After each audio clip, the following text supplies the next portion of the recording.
What's up, everyone? Welcome to the video. Today we're going to take a look at how to replace the battery in this Ram remote key fob.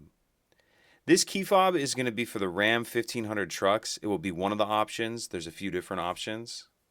And it's going to use replacement battery CR2450. I'll put a link in the description box of this video to where you can purchase these batteries if you're in need.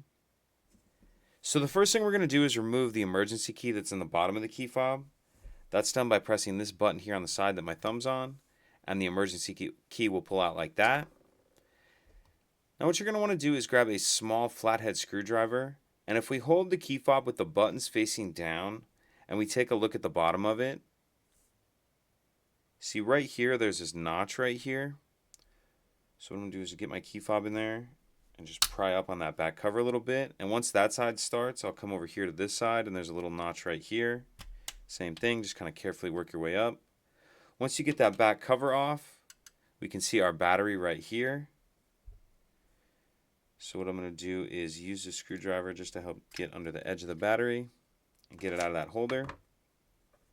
Now we'll grab our new battery, and we want to make sure that we're installing that with the plus side up. And you can see on here in this battery holder, this side's a little flatter right here towards the bottom of the key fob. So I'm going to tuck that edge in first like that and then snap it down into place.